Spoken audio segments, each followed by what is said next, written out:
You need to try harder. How many of you have been told this exact thing, and how did it make you feel? Did it make you feel like a failure?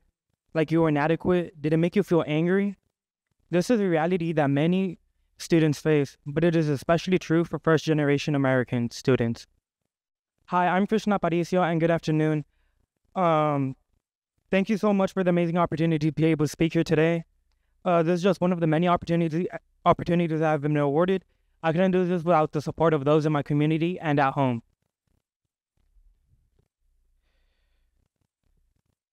So back in 1994, my parents came to the U.S. from Mexico in the search for better opportunities.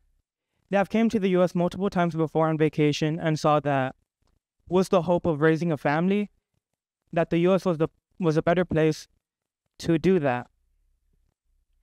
They left everything they had back behind in Mexico and decided to take the jump to come to the U.S. They had successful jobs. My mom was a licensed social worker, and my dad had owned several successful automotive businesses in Mexico. They left all that to come here to give me a better opportunity. So when I first realized the pressures that we faced, it was a summer weekend, and we were on our way to go to work on the houses.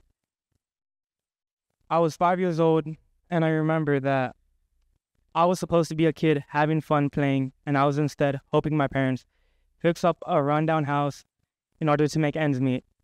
I remember my dad pulled me outside and said that if I wanted to live a better life than he had, then I needed to take advantage of the opportunities afforded to me, and that I need to do well in school and get a degree so I can have a better life than they had. He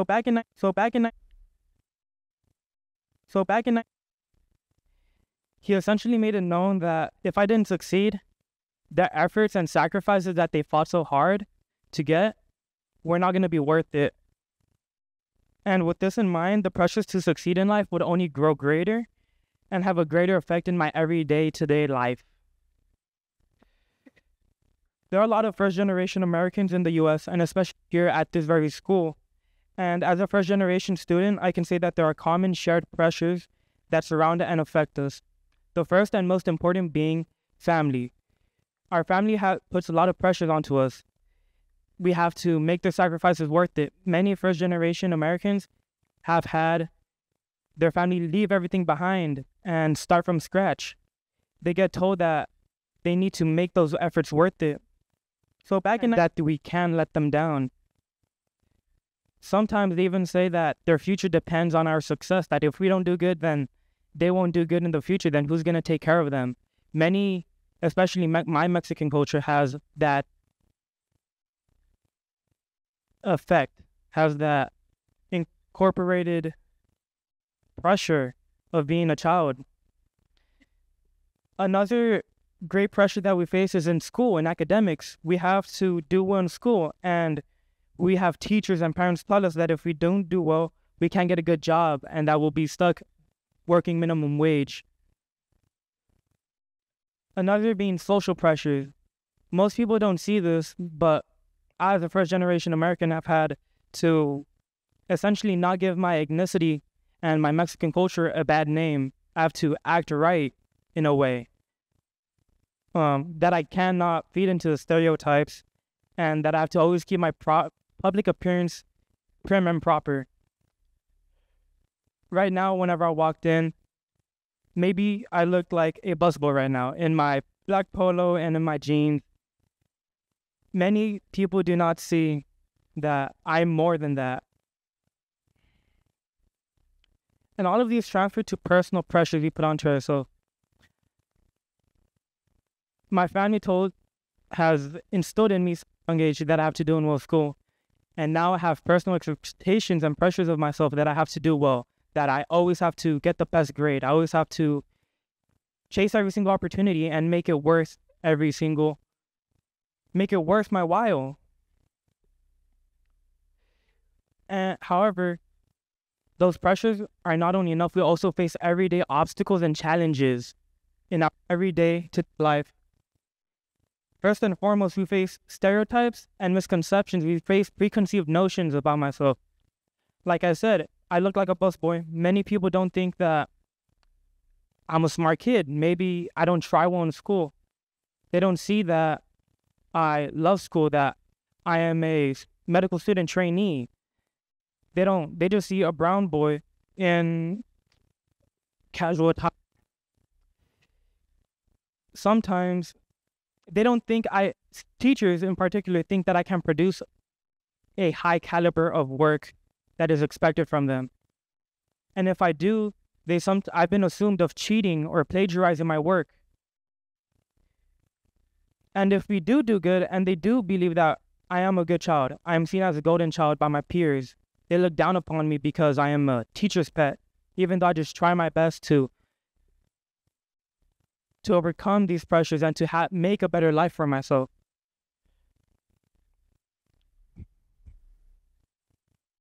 So back in and even if we are a good child, if we do not always meet that high standard, we are seen as being bad and not worthy. Another thing that we face is racial discrimination. We think we've moved past Brown v. Board, but I face racial discrimination almost in my day-to-day life. A couple weeks ago, I had a college teacher come up to me and told me to speak English while I was engaged in conversation with one of my peers. That casual racism is often overlooked, and we also face countless other racial remarks by peers, by not always teachers, but by peers is one of the main ones. I am looked down upon by what I look like, by what I am, by things I cannot change. And it takes a toll on most people. And another big obstacle is the bias towards others and blatant favoritism. I know teachers that favor the athletic kids or cater to their needs, but whenever I ask a question or other first-generation students ask a question, we're often unheard. We're overlooked. We seem invisible to many. This pressure, the effects of these overwhelming pressures, they can lead to being a burnout. According to Cambridge University, being a burnout is defined as the state of having no energy or enthusiasm because of working too hard, or someone who knows the effects of this state. I know many students who have been burned out that have been in GT, but due to the high pressure and high expectations, they just stopped caring about school. I know many students who have neglected academics due to being a first-generation student. Not only are they a student, but they're also a contributor in their household. I know many who, after school, have to go to work to feed their family, or that they have to go home and be a third parent to their siblings. Many first-generation students have an obligation to their household that can draw them away from their academics and from their social responsibilities.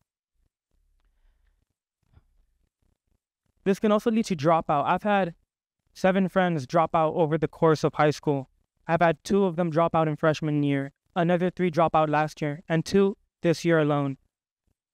I've seen many of first-generation students drop out because they cannot handle all these pressures and how they're seen in school, and not only the responsibilities in school, but the responsibilities at home.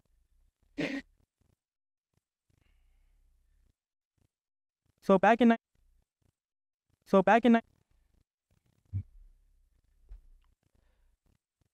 can see that although dropout rates have dropped,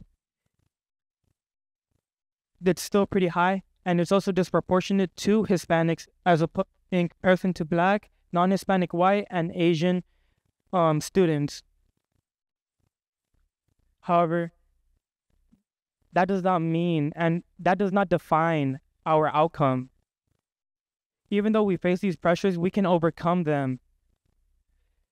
Forbes says that 56% of all undergraduate students are first generation, and there has been an increase in first-generation medical students at the University of Michigan.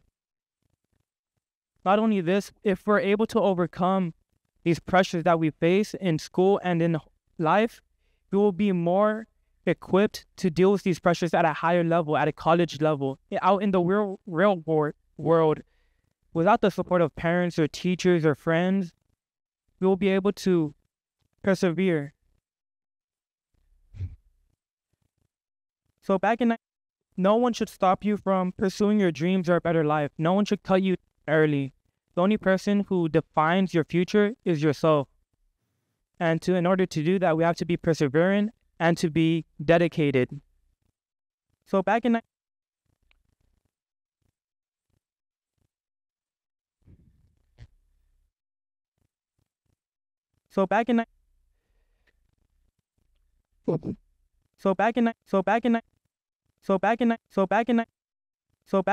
we decide the future for ourselves, and we shouldn't let these obstacles get in our way for a better life. Thank you.